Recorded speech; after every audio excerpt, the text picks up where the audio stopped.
Hello and welcome to Understanding. I'm Craig Biddle. Today, I want to talk about God with all the renewed interest, or at least I'm told through various surveys and polls that there's an increased interest in religion nowadays. So I want to talk about the one true God. I say there is a God and he is the geeks. And I want to talk about what I mean by that and why I think that that's an important way to identify God. Um, when we hear about God, we get all sorts of fluff from people about what God is. We're mostly told that he's omniscient, omnipotent, omnibenevolent. So he's unlimited everything, which means he has no limits, which means he has no identity, which means that he doesn't exist. A thing with no identity is simply not existent. And then there are these various arguments for God that you hear about, and we'll get into those sometime on this show. But the fact of the matter is, there's no evidence for this alleged thing that is the creator of the universe, the creator of truth, and the creator of moral law. But that doesn't mean that we can't use this concept in some good way for human purposes. And I like to put it this way: there is a God, and he is the geeks.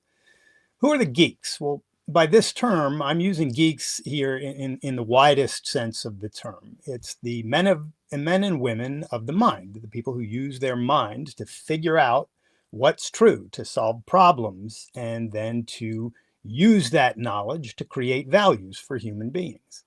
So in this sense, there is a designer. He is intelligent. He is the creator of truth and value. But he is not the God of the Abrahamic religions. He is the human beings here on earth who put their minds to the question of what's true, what's good in the sense of what will serve human life, and then become obsessed with using those truths and those values to deliver goods and services that you and I can use for living and flourishing. And I think these people deserve the praise, the reverence, and all the things that are typically attributed to God, except, of course, for the one thing that we would never give them and that would be an affront to them, and that is obedience.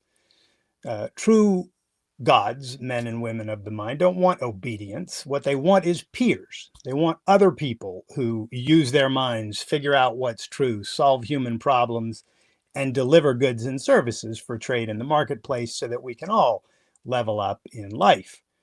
So, who are these geeks? Well, we can break it up into the various sciences and spheres of life. Think about the scientists who discover the laws of nature, the laws of physics, the laws of chemistry, how biological mechanisms work.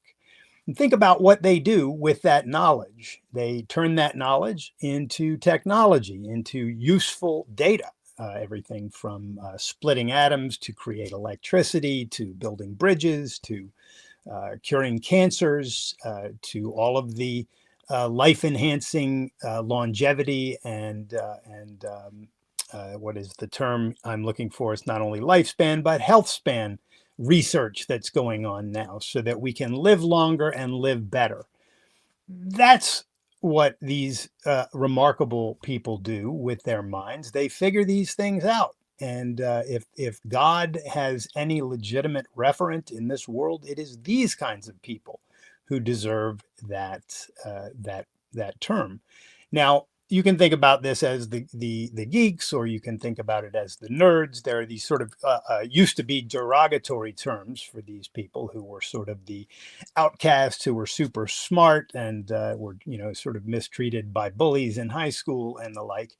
And then the idea became, well, let's embrace this idea of nerds and geeks, and we'll just say, yeah, that's who we are. We're the people who do the thinking and figuring things out. We're the math and STEM and engineering types who try to understand the world and make things. And it became, rather than a derogatory term, it became a term of honor, and I think it should be. I love the idea that the geeks call themselves geeks, that the nerds call themselves nerds, and they're not limited to science. So I want to broaden it from science and tech, which is sort of uncontroversial nerd and geek territory, but talk about the men and women who use their minds to deliver values in all sorts of areas, including, importantly, the humanities and the arts. So morality and in the arts, in literature, and even in the performing arts. What do these people do who produce take morality? Unbeknownst to too many people, unfortunately, the is ought gap has been bridged. We have figured out how you derive values and oughts from the facts of reality. Ayn Rand figured this out, building on the shoulders of Aristotle and others. And how did she do it? What did she do to figure out that value means that which is good for human life, or a value is that which you act to gain or keep that actually serves your life? She used observation and logic. She used the very tools that scientists use, and she turned morality thereby into a science. And this then freed thinking people from the restrictions and the insanity of altruism, the idea that being moral consists in giving up values that would serve your life, and instead became gaining and keeping the values that serve your life. This was a massive, just watershed moment in morality and philosophy. Who else has come up with remarkable tools in philosophy? Aristotle invented the field of logic. He's the one who identified the law of non-contradiction and the law of excluded middle, and talked about how this applies to human thinking. This was a massive move in human life and human thought. And Aristotle, in this regard, is an absolute god. He's someone who put his mind to the work of figuring out important fundamental truths, delivering them to human beings so that we could use them and build on them. And that's exactly what we did. John Locke is in this category. John Locke is the first philosopher, as far as I know, who really got his head around and identified the causal nature of the production of property, and really gave us the groundwork for the concept, the principle of property rights, which later Ayn Rand built on. And so there's just three philosophers who are geeks, who use their minds to figure out truths and deliver values. Take the arts. How is it that whether someone produces a novel, whether it's J.K. Rowling and the Harry Potter series, or Jane Austen and Pride and Prejudice, or Ayn Rand and Atlas Shrugged, or any other great novelist, how do they do this? They put their minds to work. They design a world and design a plot, and they design characters, and they put them together and they make them work. How do they know what to bring to the table on these things? They observe reality. They observe characters and human events in life, and they come to understand them using their minds.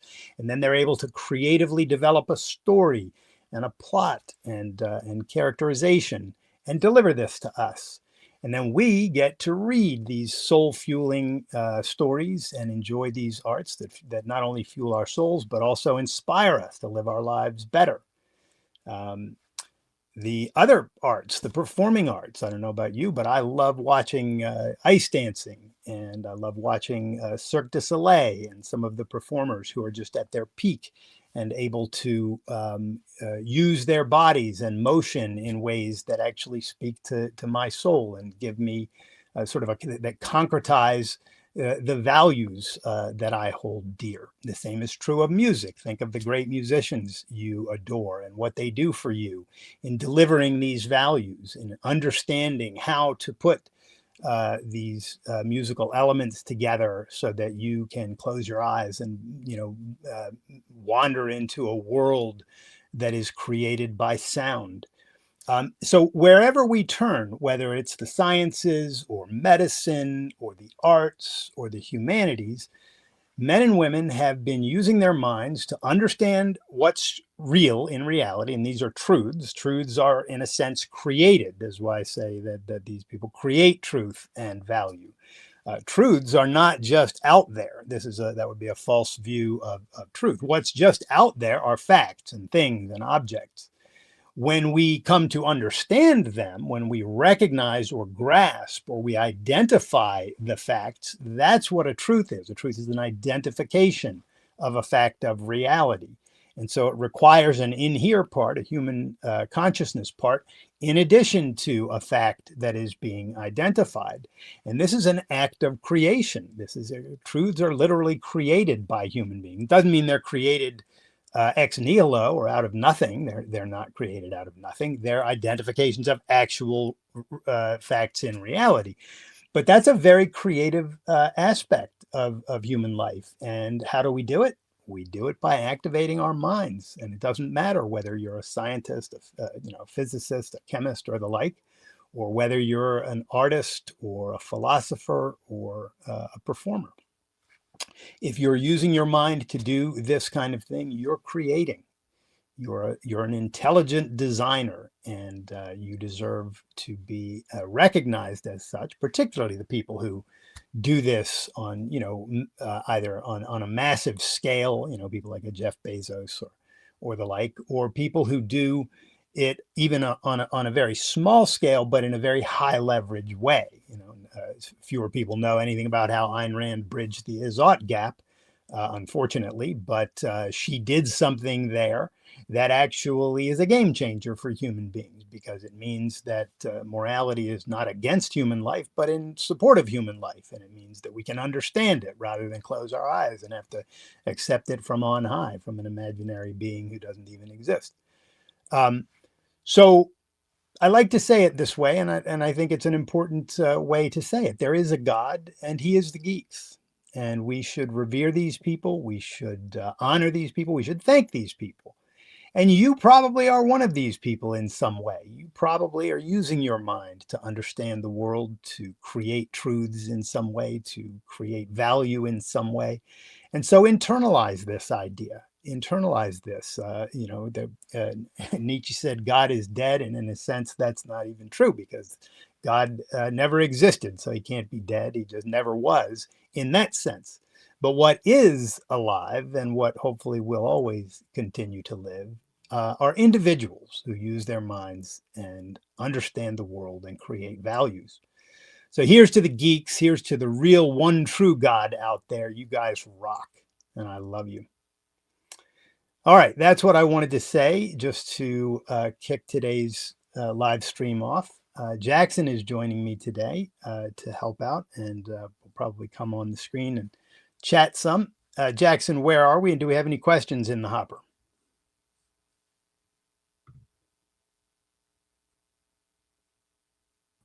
Hello. Yes, we do have one person who would like to ask a question live. Kirk, who asked a question, I think, a few weeks ago about physics. Adding him to the stage here, or at least I think I am, if I'm using this technology right. The geeks have delivered this beautiful technology to me, but I still have trouble trying to figure out how to use it. Oh, that says remove. I didn't mean to remove him. I was trying to add him. Hello? Can you hear me? I can hear you, Kirk, but I can't see you. Oh, do you want me to show my face? If you want to, it's up to you. You How's don't have to. There you are. I mean, I'm proud of my face. All right. How's it going? What's on your mind? So I have two.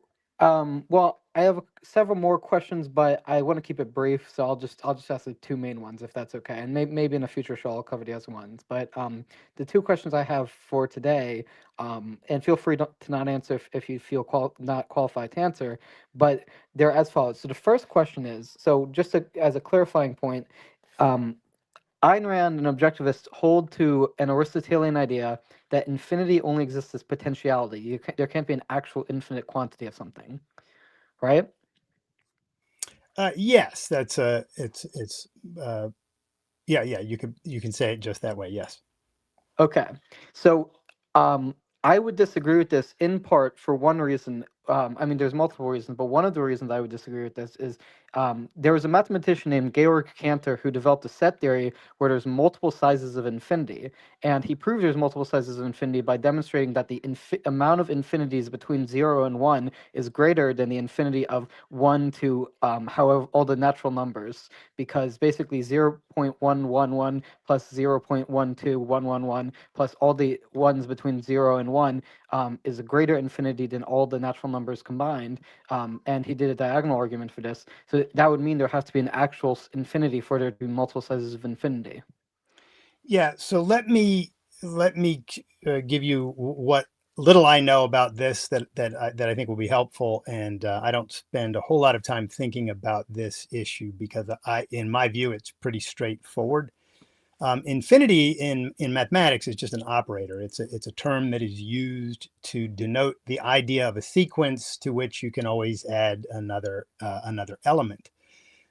Or if you're dividing, the idea that, well, yeah, you could divide again and again and again. But here's the thing: reality is not infinitely divisible, and reality isn't infinitely large.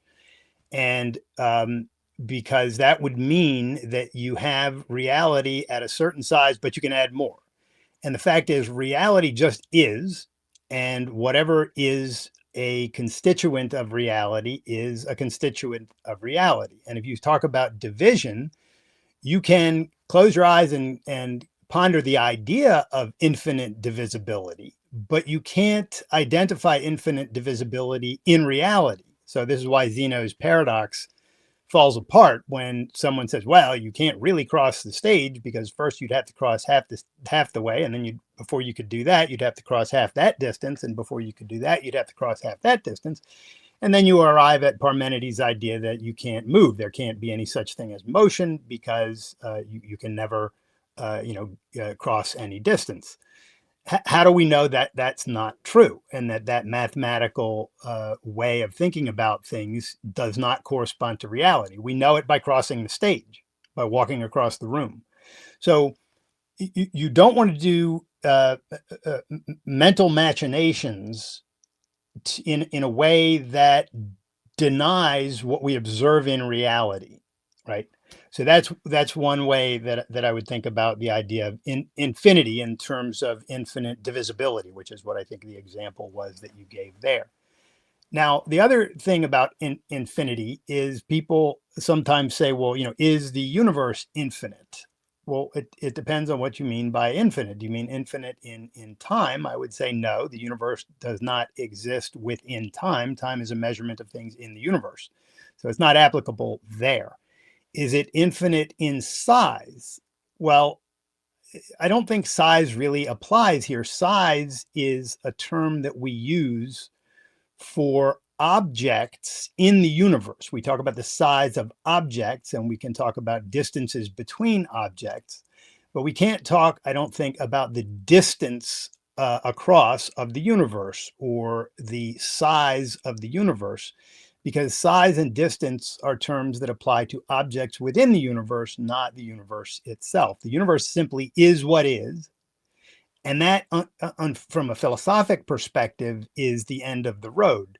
Now, from a cosmological perspective, for people who want to study the nature of galaxies and the like, that's a science, not the fundamental science of philosophy, but a specialized science. And I have no idea what the latest discoveries are there. Many of the things that I've heard scientists or cosmologists talk about, their ideas don't make sense to me, and they disagree with other cosmologists. There's a huge amount of disagreement there. And until I hear someone explain cosmology in a way that makes sense to me, I just sort of ignore the field. I'm always open to someone, enlightening me about that science. But the vast majority of what I hear, the vast majority of the theories I hear about things like the Big Bang and whatnot, don't make sense to me. The Big Bang, in the way that most people talk about it, doesn't make sense to me. The idea that And it depends, I'm told that some people say, oh, it doesn't mean the universe was, created out of nothing, just from an explosion that was not a thing exploding. And then that's fine. If it was just something exploded, like a firecracker can explode, I have no problem with that. And then things are moving, things that were affected by that explosion or that were involved in that explosion are moving away from each other. Fine.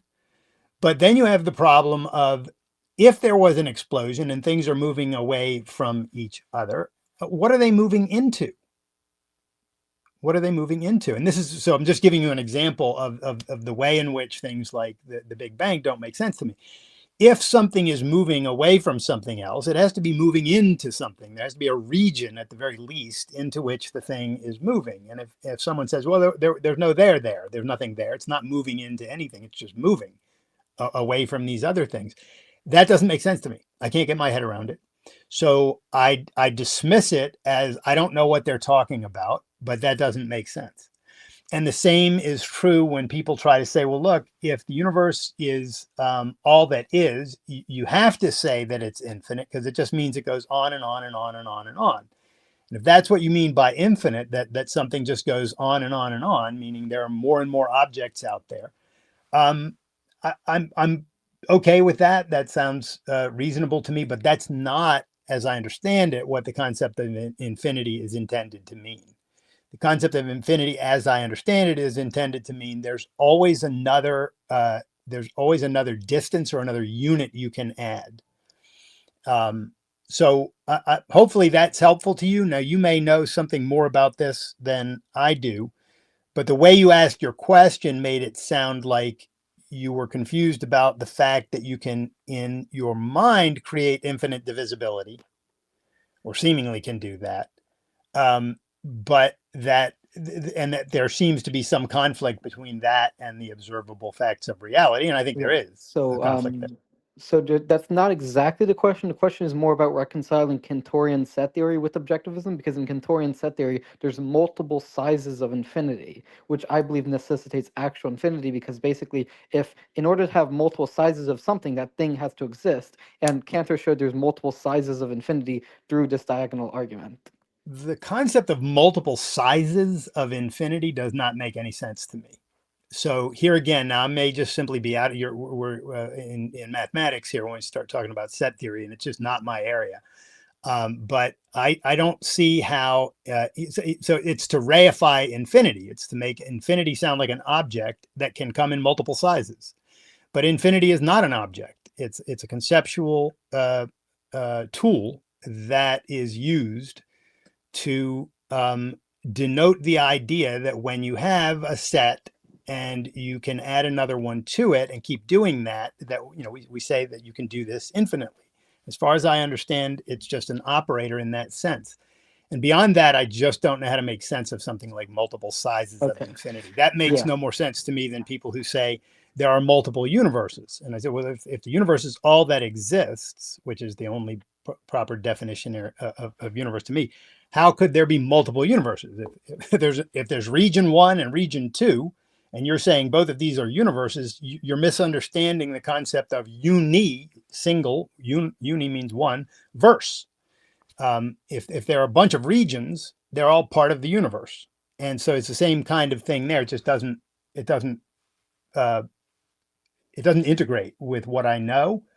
So do you have anything that's not a mathematical problem? Because I can't help you with math problems. Yeah, I have a couple more. I have a couple more questions that I think you might be helpful. So, Sure. another thing that is my understanding of Rand's philosophy is Rand and you believe, based on the idea of that you can have objective concept formation, not intrinsic, right? It's not that concepts represent intrinsic essences of reality, but they represent objective ways to concretize in individual instances through abstraction. Is that correct? Yes, a concept is a mental identification of a kind of thing based on observations of similarities and differences. Yep. Okay, so how do you reconcile this with the fact that LLMs operate on a broadly Wittgensteinian idea of the meaning of a word is not based off of its correspondence to external reality, but based off of its use within a language game? Because the way LLMs do is they take a word in a sentence and they predict the word that'll come after it based off of predictive processing. Yeah, I don't think LLMs are operating conceptually. I think we get the feeling that they're operating conceptually because when one of them talks to you or writes or whatever, he is using words.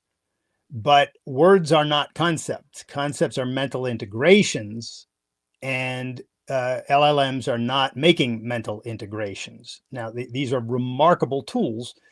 And the thing that's most remarkable is not the LLMs themselves, but the geeks who created them. And this goes to the theme of the show today. There is a God and he is the geeks. Who made these things that are not conceptual, these things that are not conceptual, but that use words in a way that we can use them as tools to help us do anything from, search for typos in this document to, help me brainstorm about a new management idea I have or whatever. And this tool can help us do that, even though the tool itself is not conceptual. But the tool required a conceptual being to create it. That's the thing that's absolutely remarkable, are the conceptual beings who put their minds to the task of how can we use computers and all this computational power at our hands and develop a tool that acts like it's using concepts and that can help people in that way, even though it's not using concepts. Now, they didn't put it exactly in these words to themselves. So yeah, there's no problem here because there's no conflict between what LLMs are doing and the objectivist theory of concepts. They're not forming concepts and they're not even using concepts. They're making noises that come through to us as words, and they're doing that based on uh, uh, uh, all sorts of algorithms and data that they're collecting. That is basically just pattern recognition, as I understand it. So yeah, I don't see any problem there between Okay, that and then and. yeah, yeah. And one more question, and then I think other people want to ask questions, so I won't be greedy, and I'll let other people ask their questions. But the Oh, final these are good question questions. is, Thanks. Keep going. um, within objectivism, as I understand it, from what I've read of Rand and from Leonard Peikoff explaining Rand's ideas, there's a belief that you can't have relations without entities, or that entities, in a sense, are more ontologically fundamental than relations because you need to have entities before you have relations. Is that correct? Yes, relations are relations of entities to each other. That's correct. Okay, and I would disagree with this in part because one of the findings within science, within quantum field theory, is that particles, which are entities, are excitations of quantum fields. And the mainstream interpretation, as I understand it within philosophy of physics of quantum field theory, is that fields are a relation which give rise to particles, which are entities. And in this sense, the relation is more ontologically fundamental, and the entity is derivative of the relation, which is a field. Yeah, the idea that fields are relations in some way, separate from entities doesn't make any sense to me at all. Most of what I hear about quantum mechanics doesn't make sense. But here we are again in another specialized science, and I just don't know anything to speak of about quantum mechanics. I know what I've been told and the little bit that I've read. I mean, I've heard about things and I've heard about what claims scientists are making about what's going on there, and of course they disagree with each other too. So it's not like there's some, there's an actual set of truths that are understood and proven about all of this. So my ignorance may not be that unique, even among people who claim to know a lot about quantum mechanics. But the fact is, I don't understand what they're talking about when they say things like that. It doesn't make sense to me.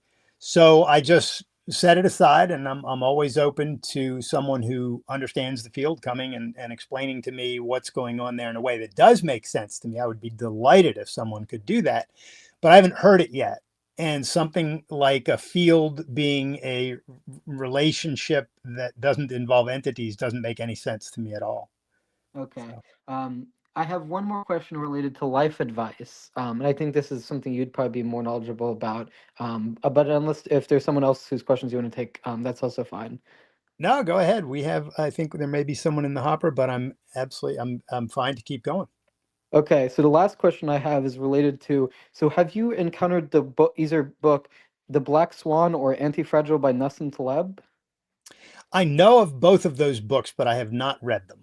Okay, I've read part of them. I haven't finished them yet, but from what I've read, Taleb basically builds upon this idea that you should be resilient to fragility based off of a sort of skeptical epistemology, or like Popper and Hume and a little bit. It's the idea that basically inductive reasoning is always limited. And so basically, from my understanding, this would not be, generally speaking, within the objectivist or Aristotelian tradition of induction. But if I'm so, like, do you think in any way this idea of anti-fragility and resilience to fragility is useful life advice, but you would disagree with the philosophical foundations, or how exactly would you approach that line of thinking? I just don't know enough about what they say in those books to comment on that beyond saying something about the idea that induction or inductive reasoning is limited. Well, it's always limited in the sense you've only done but so much at any given time, right? So if you've induced certain truths and have gotten your head around certain generalizations based on observations of particulars, then you've engaged in induction. And everyone engages in induction. You can't live without engaging induction, and no one could produce anything without engaging in induction. So we know that people do that. Now, how you spell out the actual mechanics of induction and demonstrate the way in which that is done as a matter of principle, that is what we can call the problem of induction proper. Now, the problem can't be, is induction valid? Doesn't make any sense, because we use it all the time and we have demonstrated its validity through its long-term use. But the question of exactly how induction works is still, as far as I know, an open question. Leonard Peikoff and David Herman worked on a book titled The Logical Leap, where they did some really good thinking and writing on that subject. I'm not sure that they entirely, quote, solved the problem to everyone's satisfaction. I think inherent in Ayn Rand's theory of concept formation, and her specifically the mechanics of measurement omission, is basically it lays the groundwork for an understanding not only of how we can form abstractions in the form of single concepts, but also how we can form abstractions in the form of generalizations based on observations and integrations. And this is what Harriman and Peikoff basically lay out the groundwork for in their book. And I think they're on track there. And I think the book is largely good in this way. So if you haven't read that, I would recommend it. I might look into the books you mentioned, Anti-Fragile and The Black Swan. But I have not read them yet, so I wouldn't want to comment on the validity of their theories. Okay, fair enough. That was all my questions for today. I'll just wave you a goodbye, and I appreciate talking. Thank you for entertaining my questions. Likewise, Kirk, thanks for joining. All right. All right. I have a follow-up question on a lot of Kirk's topics. So, and I think it somewhat relates to the theme of today's live stream. So what exactly can the special sciences tell us about philosophy, if anything? And what does philosophy tell us about the special sciences? And one particular example would be if like a finding in physics seems to contradict some fundamental law of philosophy or law of logic, do we have to necessarily assume that, oh, something is wrong with either how we've identified this new finding in physics or something we've made an error here? Or is there ever any grounds to look at the philosophy when we see something in physics or any other special science? That's a really good question. And there absolutely can be grounds to look at the philosophy. So we'll take it both ways. If you identify, or you think you've identified as a special scientist, something that contradicts, say, the law of identity or the law of causality, properly understood, meaning that things act in accordance with their identities, then yeah, I think you need to check your premises on what you think you're observing. Now, you may be observing something that's real because the senses are valid, but or maybe the tools you're using, if it's atomic level or something like that you're observing.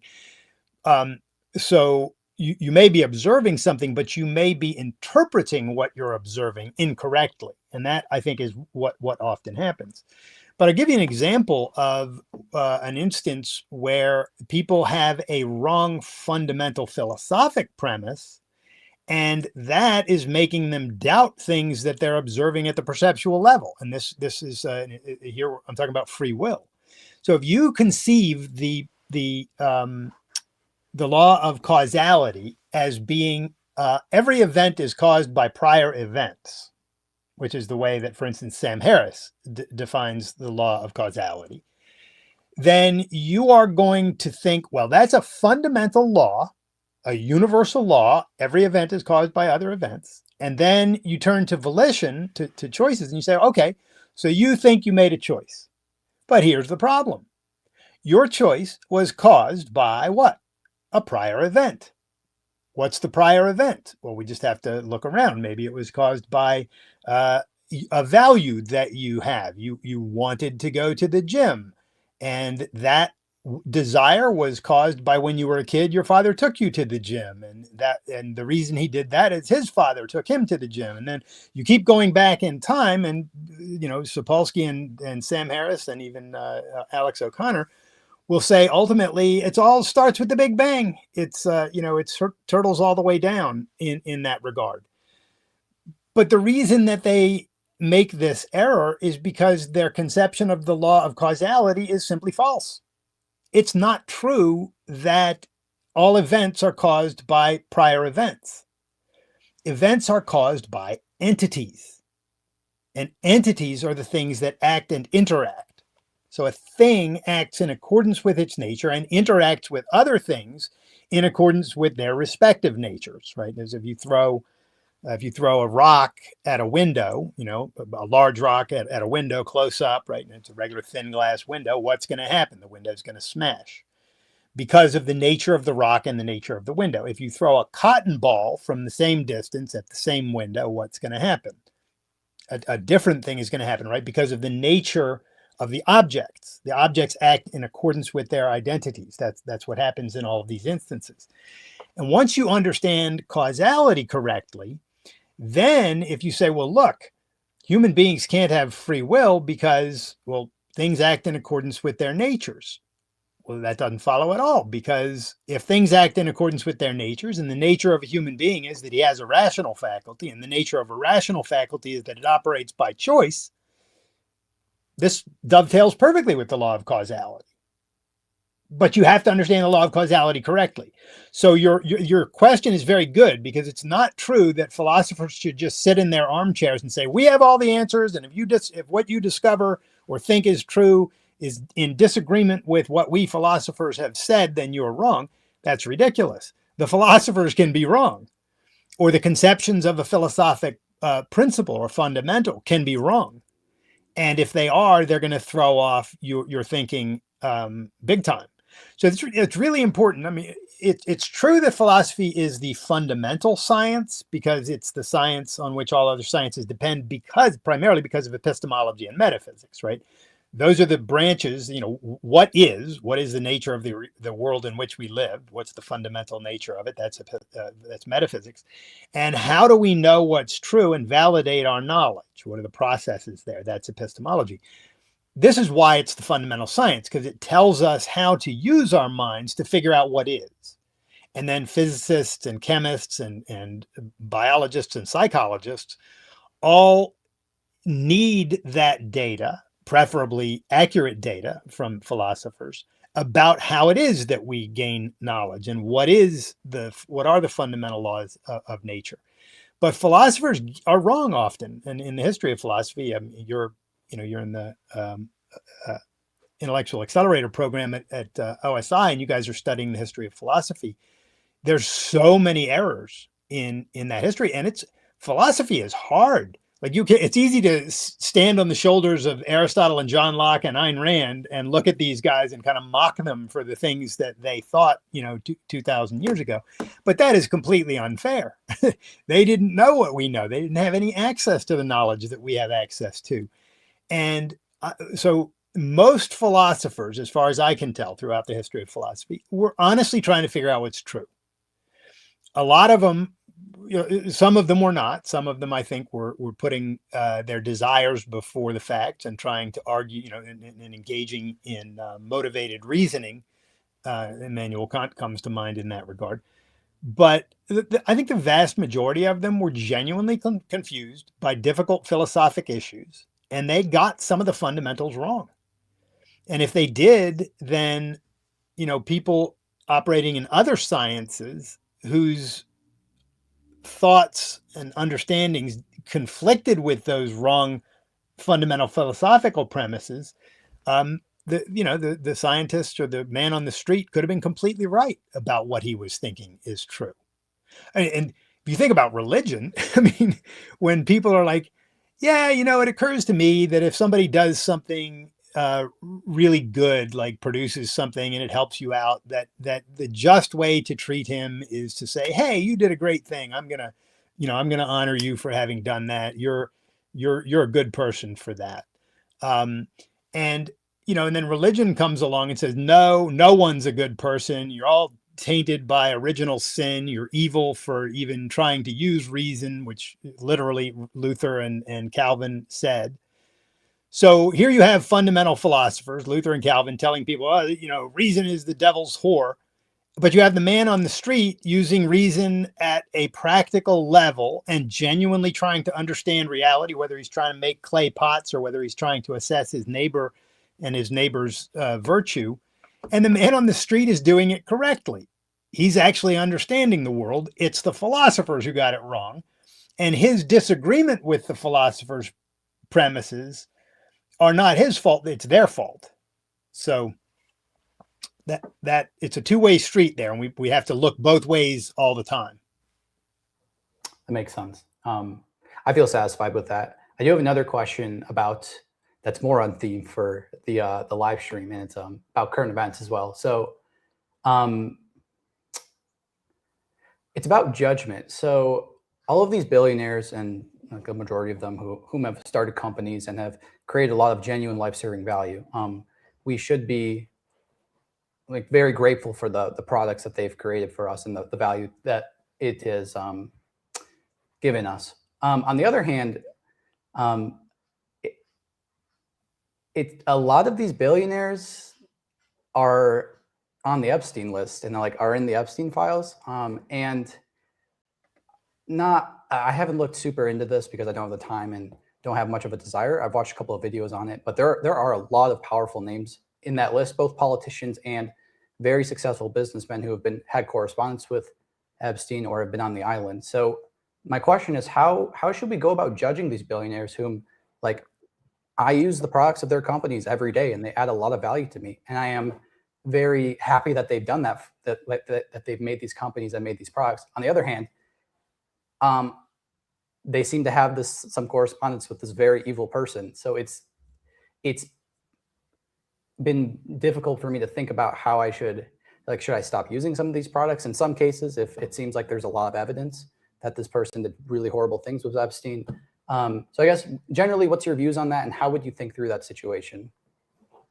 Yeah, it's a good question. I mean, the first thing to note is just that people can be and often are mixed in their characters, and someone can be really good in business and production and really bad in his personal life and in the way that he treats people.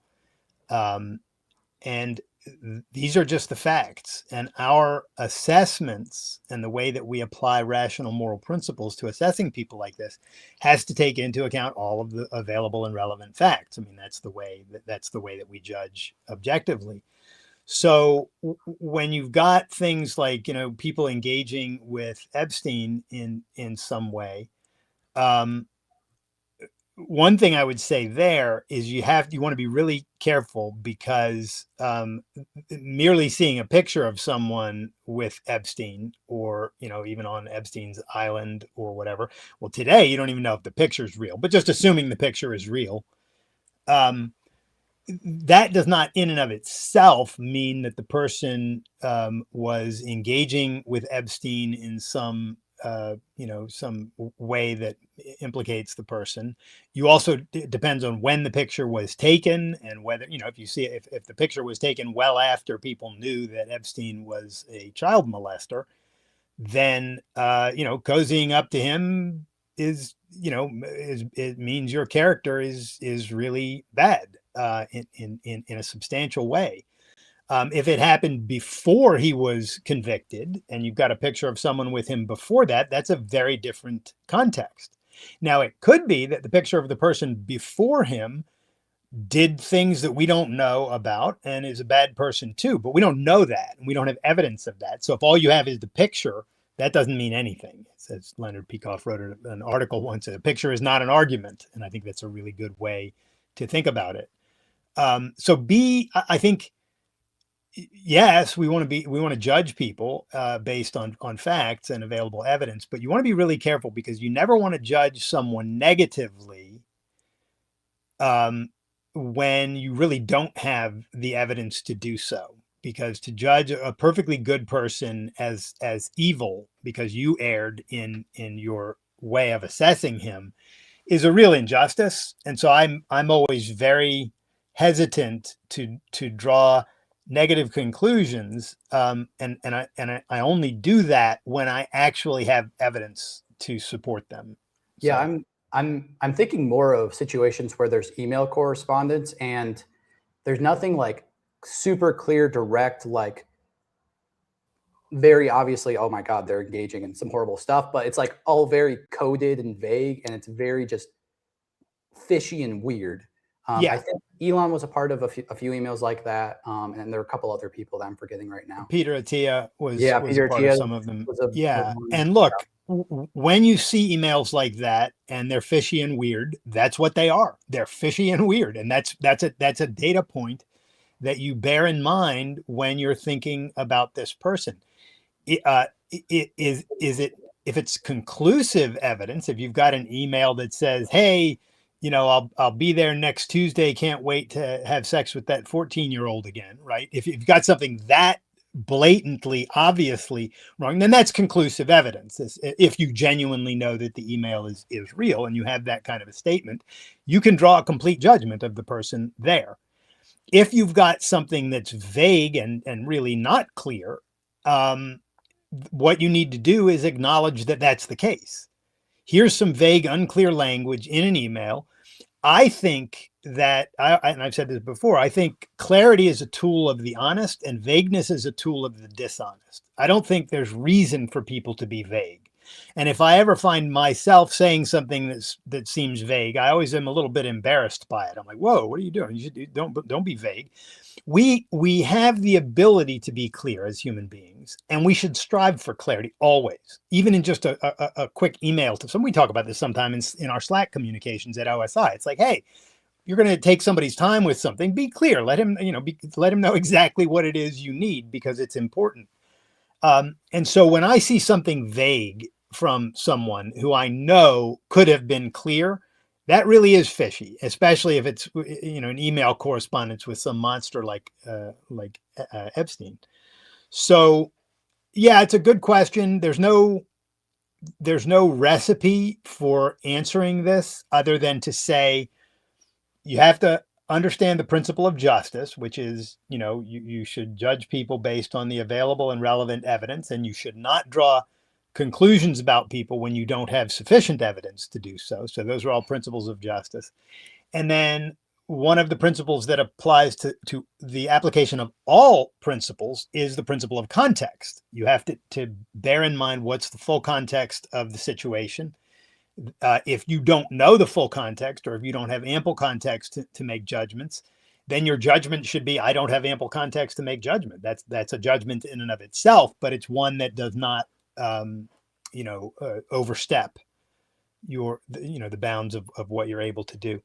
I have not followed the Epstein case very much. I actually know someone who works with Peter Attia, and I had a conversation with him about it. And that's a difficult situation to be in, because he has to make a decision. But it's a hairy situation, and obviously Epstein himself was just a monstrous person.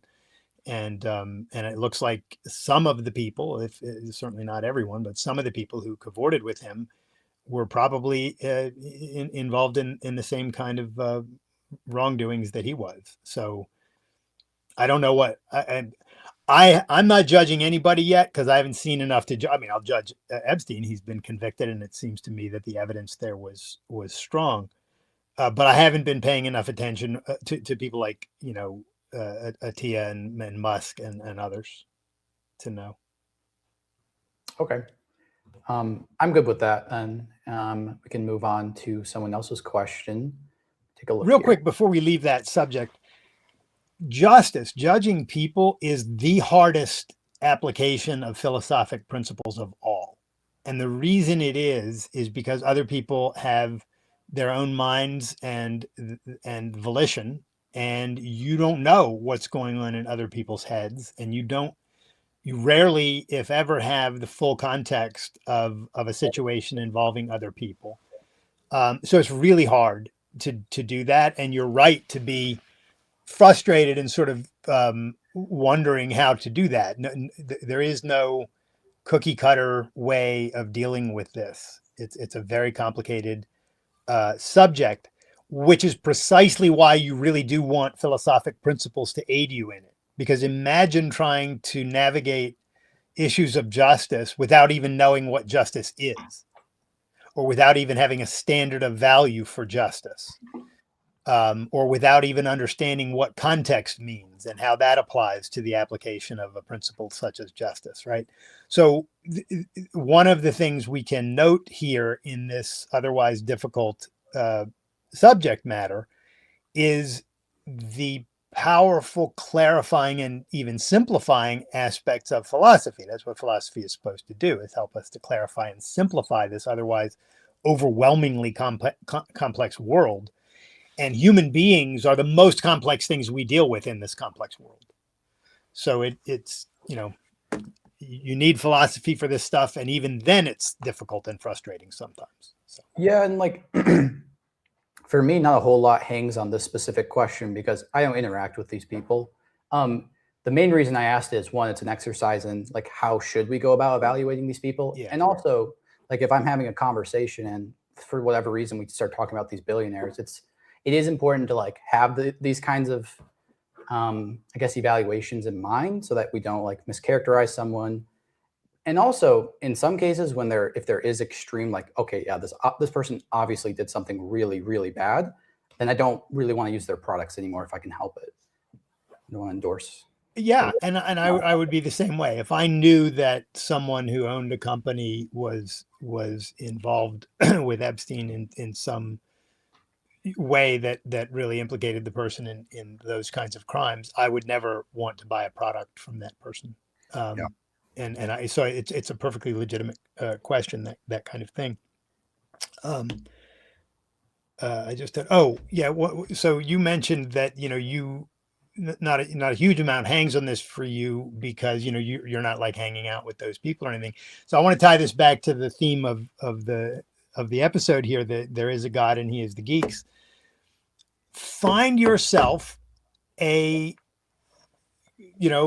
tribe of geeks to be friends with and to hang out with, right? You already do this, Jackson, but just to people who are listening, build yourself a bubble of good people that you deal with and interact with and live in that bubble. That doesn't mean you ignore the rest of the world, and it doesn't mean you don't pay attention to what's going on and try to affect change in other ways too.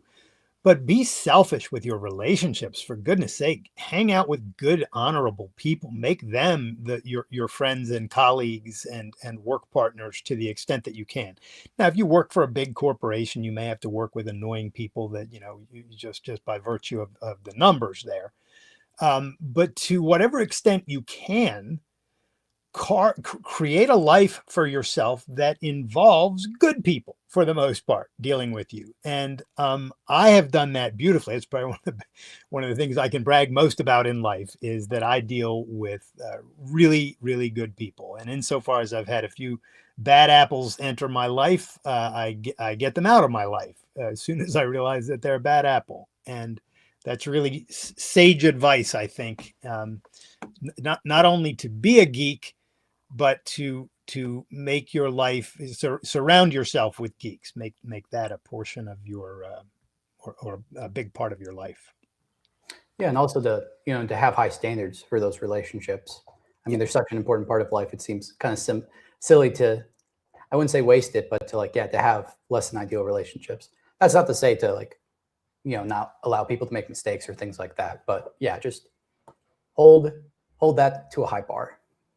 And you can also, just so that people no one misunderstands this, you can have certain kinds of relationships with certain kinds of people that are limited to some kind of a local thing that you do. So for instance, my wife and I like to go dancing. Sarah and I like to go dancing sometimes, ballroom dancing or country western dancing.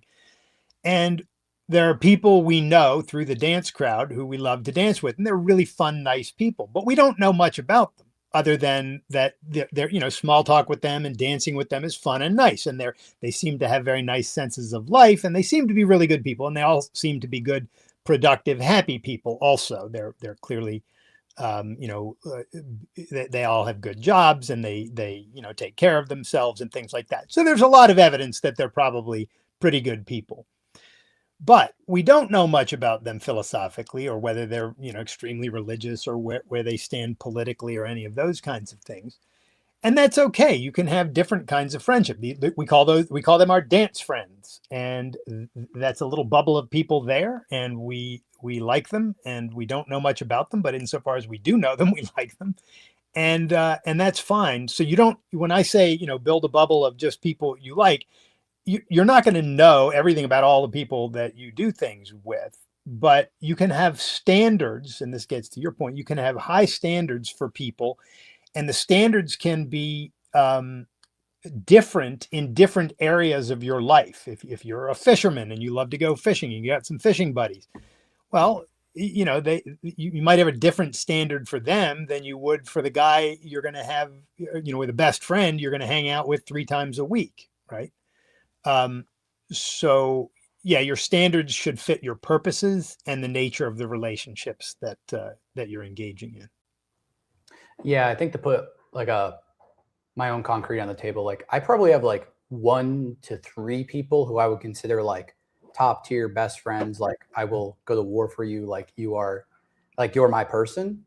And then I have I guess it would be a lower tier. I don't usually think about it like that, but yeah, other friends who are more activity specific or topic specific, where we get together for some sort of kind of joint purpose, but outside of that, we don't talk as much, or it's not as deep of a friendship. So definitely I would be aware of those different kind of, I guess, categories or types of friends. And then for each, just be clear about what you want out of that kind of friend, and don't settle. Exactly. Very well said. I think everything you just said about that is the perfect way to think about it. Yeah. Okay, let's go and take a question from the chat. Take a look here. So I believe we have one from Shelby, and she asks, "Hey Craig, Rand consider consciousness an axiom. Does that mean consciousness has always existed?" Oh, good question. No, it doesn't. It means that the beginning of thinking about anything has to assume and presuppose consciousness. That's what it means that it's an axiom. It's a starting point that you can't deny, because to deny it you'd have to use it. So this is the reaffirmation through denial, which is an aspect of any philosophic axiom. And it just means that it's a part of the beginning of all thinking and of philosophy. And the other axioms from Rand are existence and identity. So the 3 major axioms are existence, identity, and consciousness, or these are the axiomatic concepts. And then the axioms, which are statements or propositions, are existence exists, consciousness exists, and a thing is what it is, or the law of identity. Another way Rand put this is that existence is identity, meaning that they're the same thing. And she didn't mean existence implies identity. She meant existence is identity, which means to exist is to have identity. It's the same thing looked at from two different perspectives. The perspective of yes, it's a thing, and then the perspective of yes, it's a thing. It has a specific identity. It has a specific nature. And then the consciousness side of that is consciousness is identification. And this goes to your answer, Shelby, because as soon as you start thinking, what you're engaging in is an act of identification, of answering the question, what is it? That's what identifications do. What is it? So you open your eyes and there's the world. When you're an infant or you're a newborn and you open your eyes and you're not conceptualizing anything yet, but there is existence and it's there. And as soon as you begin to conceptualize, which doesn't happen for quite a while after you're born, you do it by means of your consciousness, and so consciousness and existence are going to be ever present in your thought processes, and particularly consciousness at the level of conceptual usage. And so to say that consciousness is axiomatic is just meaning that it's at the very base of philosophy, and the use of consciousness is ever present in that project. Okay, we'll see if she has any follow-up questions. In the meantime, we have another question from Jean. Jean asks, why do secular people overwhelmingly tend toward subjectivism and nihilism? Yeah, I'm not sure that they do overwhelmingly tend toward nihilism. I think that they do quite, and it depends on what you mean by nihilism. Nihilism is kind of a package deal because it can mean someone who doesn't think that there's any objective value, or it can mean someone who is actively anti-value or anti-life. And those are different things. So the concept nihilism can be very difficult to work with. But let's stick with subjective, because I think that is true, that secular people tend toward subjectivity in ethics in particular. And I think the reason is because they've been sold on the false alternative that is eloquently stated in the cliche, if there is no God, anything goes. I just noticed Dennis Prager now has a brand new book out that's titled something like that. If God doesn't exist, there's no morals, or something like that. And we're spoon-fed this stuff from the day we can listen. The idea that if you're particularly if you're in a religious family, you're told that morals come from God. They're commandments, and that's the only way they can exist. And if they don't come from God, then there's no morals at all, which means anything goes.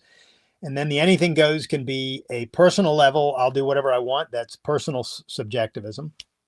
Or I'll do whatever I feel like. There are no principles to guide my choices and actions. It's just deuces wild.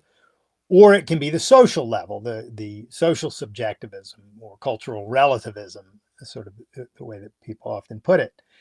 And until someone comes along and points out that we can actually identify a secular objective standard of moral value, and thereby build a science of morality just as rock solid as the science of physics or engineering or chemistry, until someone comes along and does that and people learn it, they're stuck between this false alternative of either morals come from God or they're just made up by human beings.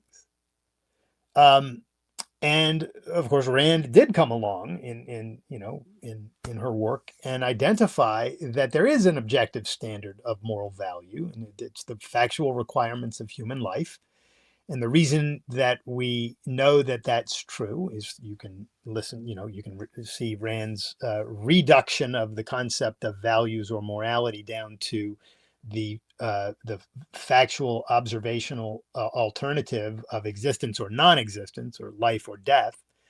And that's how she does that. Or you can think of it as an inductive process where you're observing reality and saying, oh, these things pursue values. Rocks and rivers and hammers don't pursue values, but plants and tigers and people do. What's going on here? What's the difference? And then you can infer the standard of value that way. But take it either way, whether you're doing a reduction or an induction of this principle. Once you do it, once you understand that the very concept of value comes into existence precisely because living things exist and need to pursue certain things in order to remain in existence, and that's where the concept of value comes from. Once you see it, in effect, you can't unsee it. And so when somebody learns and really gets his or her head around these ideas, it's just life-changing, because then you're no longer someone who is stuck between this wretched false alternative of dogmatism versus relativism, or mysticism versus subjectivism, or whatever, whichever way you want to oppose that false alternative. You can now see that there's an objective way to think about morality. It has nothing to do with the imaginary God, and it's not just made up. It's got an in here element. It's got a conceptual element to it. All concepts do. But we are conceptualizing the actual nature of things in the world. Human beings actually need concepts such as value and good and should and ought and shouldn't and all of those kinds of concepts. Why? Because they denote certain facts about reality that we need to understand in order to live. And that's where it all comes from. But unless you've studied objectivism, you don't know this, right? I didn't know it before I studied objectivism. I was one of these people that was stuck in the false alternative world of sort of religion versus subjectivism.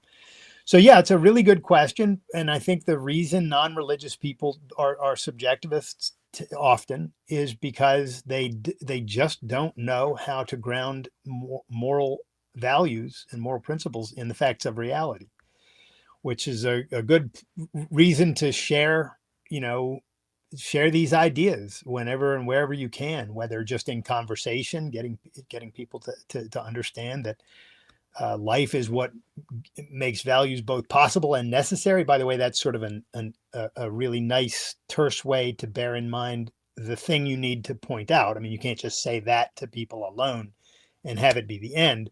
But what you want to get into people's heads through examples and discussion is this fact.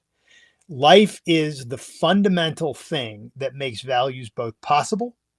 Values can't exist unless a living thing exists to pursue the values, because the concept of value presupposes an answer to the question of value to whom and for what, some entity going after it. And so life makes values possible, and life makes values necessary. If a living thing is to remain in existence, it must pursue values, and it must gain and keep the values necessary to live. So that's the sort of, in a nutshell, point that you need to understand well and then be able to communicate. And if you can do that, you can do a lot just over a cup of coffee with someone. I've done it many times. You can get people, you're not going to literally get someone to induce the principle there, but you can get them to go, oh my goodness, I've never thought about it that way. That makes sense. I'm going to have to think about that more. And as soon as you've got an active-minded person thinking in that direction, you've done a lot of heavy lifting.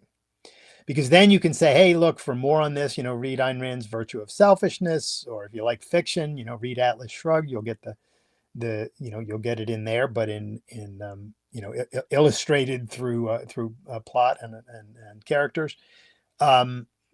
Or you can have them go read a short essay by me or someone else who I wrote an essay titled "Secular Objective Morality: Look and See." That is sort of a very terse explanation of this. So great question, huge problem that the world deals with right now, that people are stuck in the false alternative, and very few people know that there's a third and true and demonstrably true alternative to that. And that's largely the work that that I and other people in my sphere are trying to do. So thanks for the great question, Shelby. That one was Gene. So thanks, Gene. Oh, Gene, I'm sorry. He offered a few follow-ups. So he said, I think subjective morality translates logically to nihilism. And then he said, you don't really need objectivism to understand it, though. These people understand to an extent that they need to eat food to live, which means producing food is an objective virtue, etc. Yes, but they don't conceive that as a moral matter.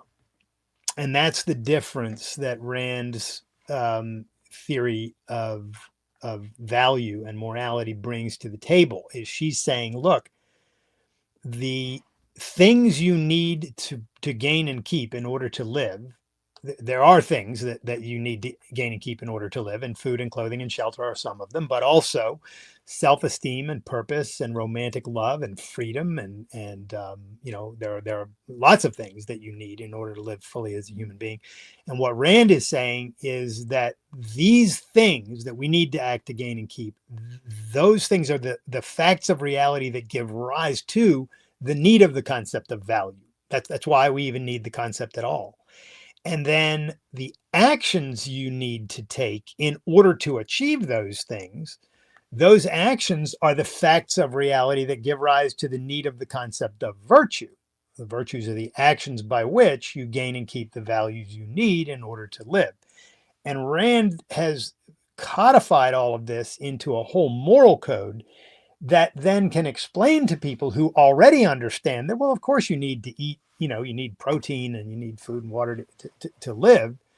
But they're not seeing the bigger picture here, which is that biological fact about human beings is true and it's important. There's nothing trivial about that. But it's just one aspect of a broader truth about human beings, which is that values are precisely the broader category of things we have to act to gain or keep in order to live. And virtues are the broad category of the principled actions that we need to take to do all of that. And this is what morality is. It's a code of values and principles to guide our choices and actions so that we can live. So once you get a sort of a scientifically minded person to see this, he or she is very likely to be moved by it because it makes so much sense. And then especially if you can couple it with helping them to understand that the very idea that sacrifice is good, that giving up values rather than pursuing and keeping values is somehow good. And you can get people to see that what's wrong with that by asking the question, why? And this Ayn Rand, you know, talks about this, that the question why is just lays to waste this notion that sacrifice is good. Because you ask, why is sacrifice good? Why should people sacrifice? What's in it for us?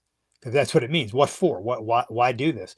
There's no there. There's no reason to say. There are no facts of reality that give rise to the need of human sacrifice, whether sacrificing yourself for others or sacrificing others to yourself, right? So predation and altruism both are in effect completely disconnected from the facts of reality. There's no reason to do them. What is there a reason to do? And what is there a mountain of evidence to support that we should do? That we should use our minds to understand reality and then act accordingly so that we can live. And then in conjunction with other people, we need principles like the trader principle. If you want things from other people, you need to produce values and then offer them for trade. And then the principle of individual rights. If we want to live together peacefully in a society rather than at each other's throats or treating each other like masters and slaves, what do we need there? Oh, we need a principle that recognizes the fact that in order to live fully as human beings, we've got to be free from physical force. So we ban physical force from social relationships. But all of this is built on, all of this kind of stuff is built on Rand's idea and her recognition of the fact that life is what gives rise to the need and possibility of values. So yes, people will understand things like, you know, we need food, clothing, and shelter, but they're not yet conceptualizing those as moral issues. Oh, and I was trying to zero in on the issue of sacrifice. Let me just put a cap on that. People have this package deal in their minds of what sacrifice means, and they think that it means simultaneously um, giving up greater values for lesser values. So, you really want to work on your business plan this weekend so you can create your own business and live this beautiful life. But you feel like you should go to the soup kitchen and feed soup to the homeless people because you've been convinced by religious people that that's the way to be moral. So you go do that thing and you call this a sacrifice. I sacrificed and went and helped these people. And in my view, that's a correct use of the concept of sacrifice. But people also try to say, well, anytime you give up one thing for another thing, that's a sacrifice. So if you tell your friends, oh, you guys are going dancing tonight, and I'd love to go dancing, but I really want to work on this paper that's due tomorrow morning because it's really important to me. So I'm not going to go dancing. I'm going to instead stay home and work on the paper. Well, some people think, well, I sacrificed one thing for the other, but that's an improper use of the concept of sacrifice because, in my view, to give up a lesser value, the night on town with your friends, for the sake of a greater value, working on this paper that's very important to you, that's a gain, not a loss. And sacrifice can't simultaneously mean gain and loss. It can't be, yes, a sacrifice is anytime you have an exchange or an interaction where you have a net loss, but it also is anytime you have an interaction or an exchange where you have a net gain. That just obliterates the concept. It means both things and all things at once there. Sacrifice, properly understood, means the actions you take that result intentionally in a net loss. That's what sacrifice means. And if people understand that in conjunction with the issue of what values are and what facts of reality give rise to them, those in my view are the sort of two parts of the puzzle that really have to come together for somebody to go, oh my God, now I see it. My religious upbringing, this whole business of altruism, none of it makes any sense. And what does make sense is all people should use their minds to gain and keep values and trade values with others. And that's the issue of not sacrificing, but rather gaining values. And it's the morally right thing for people to do to gain and pursue values because life, the very thing that morality is supposed to be in service of, requires all of that. That's how we live. So I think you kind of need to have both of those parts to get a full picture of the nature of rational morality. And it's a lot. It's a lot, which is why, getting people to read some really good writing on this, Ayn Rand's works in particular. I mean, the virtue of selfishness, and then Philosophy Who Needs It, because Rand's essay in Philosophy Who Needs It, the one titled Causality versus Duty, is one of her most important essays on morality, because it shows a black and white difference between a duty ethics and a causal ethics, an ethics based on the law of causality. So I would refer people to those works to help them really get their head around these ideas. But you can do a lot in conversations too if you understand these ideas yourself. So I recommend that. I think it's wrong to think, oh, as soon as a conversation like this starts, I shouldn't talk about it. I'll just let Rand do all the work. So just tell people, oh, go read The Virtue of Selfishness. One of the reasons you shouldn't do that is that unless you've helped the person to become more motivated to read it, he might just think, well, that's a ridiculous sounding book. I'm not going to read that. Or he might forget that you had the conversation, or it might just, slip his mind that you ever, that this ever came up. Take the time when you have the opportunity. And if you like to do this, there's no duty in this, but if you like ideas and you like to talk about them, learn these ideas well enough that you can communicate them. You don't have to communicate them flawlessly. I don't communicate them flawlessly, and I do this for a living. It's not necessary to do that. What's necessary is that you communicate them sufficiently well so that you can get someone to sort of come to a new level of understanding that he didn't have before, just even if it's just a notch up in his understanding. That means if you can do that, that means you've gotten him or her to go, aha, there's something here. Maybe I'll look further into this, because I felt like that was a really interesting conversation, you know. So that I would think of it that way, and learn the ideas well. The more you communicate them and try to communicate them, the better you're going to get at doing that. And be bold and talk about these things. If you ever feel like you're in over your head, or you're like, oh, I don't know how to answer this question, just say that. I don't know. Those 3 words, I don't know, are, super powerful, wonderful, honest words. And I recommend them highly. So dive in and do this stuff. Philosophy is fun. If you like, some people don't like it, and then don't do it. But if you like it, dive in, have these conversations, join, like you're doing here, get on a podcast discussion like this and dive in. Any further follow-ups on that, Gene? These are great things to talk about. So I'm all ears if you have more to say. Yeah, you left a couple of other comments. So one was, I think it's just faith. They never define morality, or it's predicated on a supernatural dimension or something. And then another comment, on top of that, they are altruists. And I ask, what is good for the many exactly? And they will say other people's lives, basically. So food and water for others, which is also biology. So I think he's trying to say that, like, they kind of latch onto this reasoning of like, oh yeah, it's when you start explaining like good for a human being and like fulfilling one's needs, and then but they take that and they just put it on other people kind of arbitrarily. See what else. Yeah, people's equating of altruism with morality. Ayn Rand called this a frozen abstraction. They're freezing a particular code of morality, altruism, at the level of morality as such, and it makes them that equation that altruism equals morality. They're the same thing. It freezes out of their mind any other possible code, or even an argument for another code, because it's like, why would you be saying that a bus isn't a bus? Or why would you be, because if altruism and morality literally are the same thing, you're just saying that morality is morality or altruism is altruism. Why would anybody argue against that, right? And that frozen abstraction makes it almost impossible for people to rethink this issue. So you've got to help them realize that they've been taught that morality equals altruism by parents, preachers, and teachers, and the culture, and that these people and the culture can be and have been wrong about many things. And this may well be one of them. And they ought to open their minds and activate their minds and think about it. I mean, Southern culture was wrong about slavery not too long ago.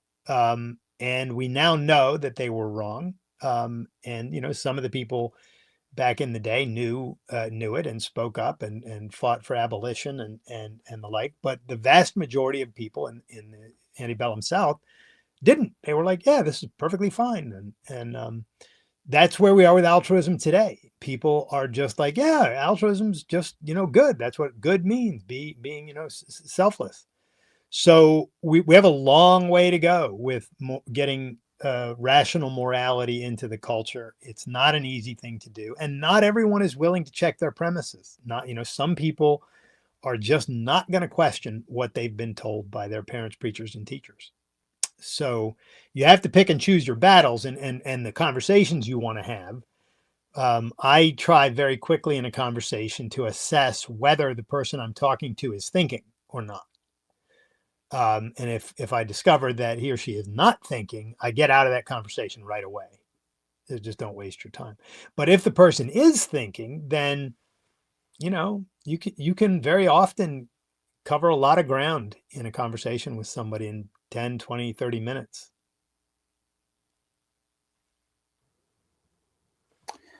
Okay, so that's all of the main follow-up from Gene. Oh, he just said, appreciate the response. I always cheer objectivists on, although we are unfortunately very few. We are very few. And look, a quick word on objectivists as the thing. The goal shouldn't be to get more people to be objectivists per se. The goal should be to help more people begin the process of thinking in the right direction about these ideas. Because as soon as an active-minded person catches even a little bit of the truths in objectivism, and I mean really active-minded people, they're not going to turn away. They're going to keep digging. Um, I know it because I did it myself. I could, as soon as I got a whiff of any of this stuff, I was like, "Oh my God, I need the rest." This is, I mean, I read it very critically. I wanted to, as I say, I read it with a book in one hand and a dagger in the other because I was like, you're gonna actually prove this to me, or I'm not going to accept it." But I couldn't stop thinking and reading and conversing about these ideas. And I've seen this with a lot of people. I work with a lot of young people at OSI and through OSI, and you see the really active-minded young people. They get their head into some of this, and they just get electrified by it. I mean, they just get really energized. That's what you're looking for, at least if you're trying to determine whether someone is going to continue thinking about this for some period of time. Now, you don't have the same standard for every person you talk to. If someone's mildly interested in these ideas, I'll talk to him for a little while over dinner, or something, and I'll do that. If he's expressing no interest at all or isn't thinking, I'm not going to talk at all. And if I engage with someone who's really interested and becomes sort of just like, riveted by the ideas, then I'm going to make a marker there. We call this flame spotting. I'm going to make a marker. Oh, this is someone I'm going to follow up with because he or she is clearly wanting this kind of knowledge. And when you find someone like that, a couple things. A, that's really good friendship material. I think when you want active-minded friends, you want people who are going to be thoughtful and take life seriously. So there's good potential there for a friendship. But also, if and when you meet people like that, please send them to OSI. we are constantly trying to engage with those kinds of people, bring them into the fray, bring them in to help them do the thinking that they need to do in a very free thinking environment so that they can become thoughtful, deep, first-handed, effective thinkers and hopefully intellectuals, writers, speakers, teachers.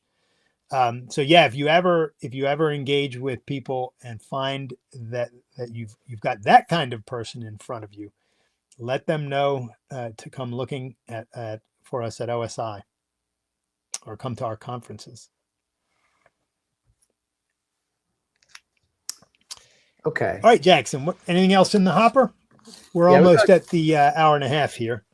We've got one more question from this stream. So this was an anonymous question, and this person asks, how should one decide to have kids and a family? Is it just a biological drive?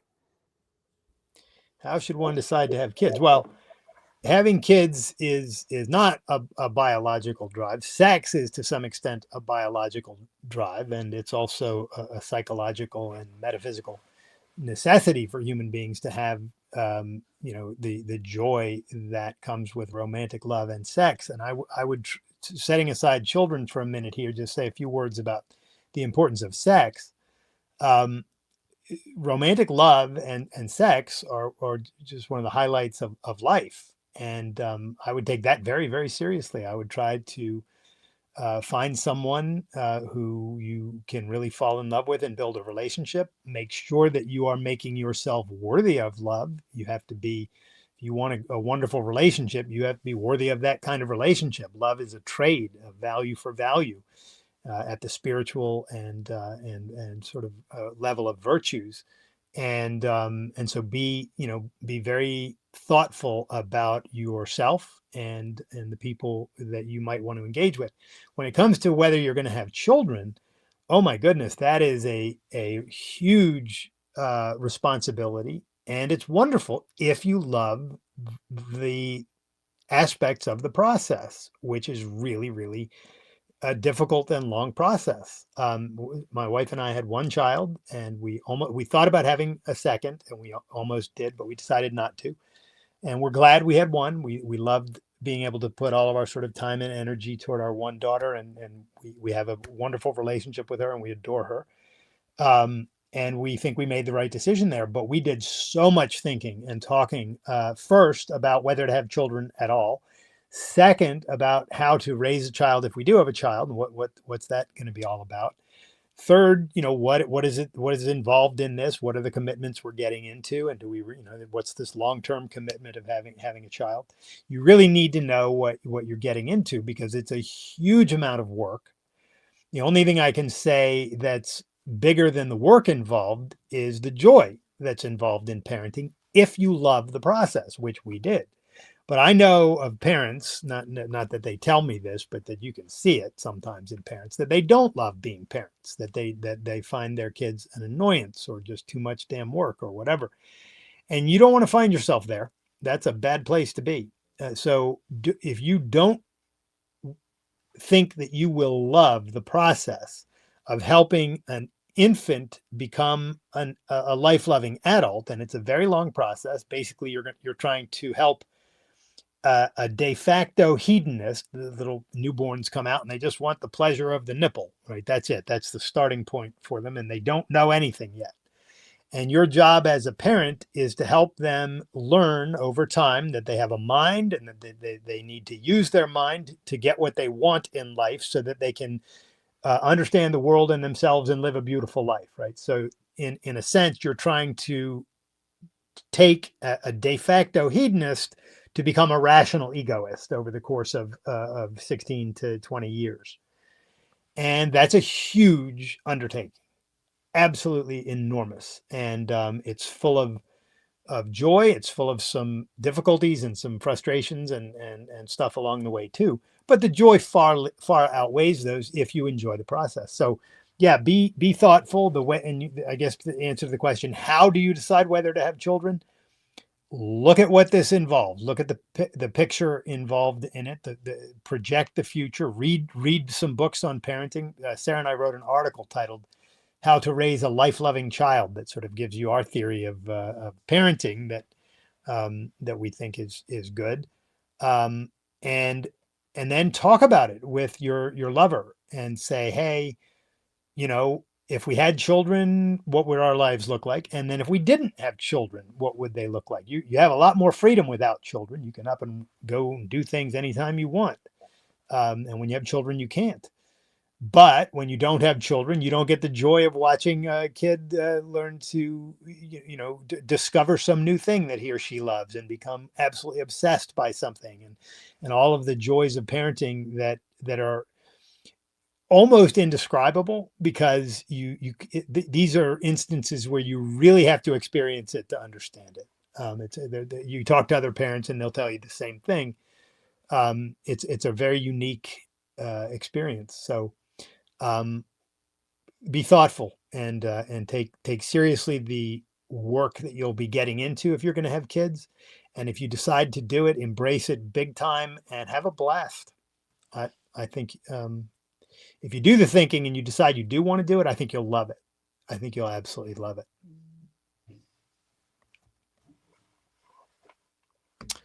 All right. Let's wrap it up. It's a little after 5:30 here. Fun show. Thank you guys for your questions today. That was an interesting discussion for me as well. I hope you guys enjoyed it. Not sure what we'll talk about next week, but we'll definitely be on at the same time. Jackson, thank you for your help today, as always. And you guys have a wonderful week. Keep using your minds and loving your life. Bye, guys. Bye-bye.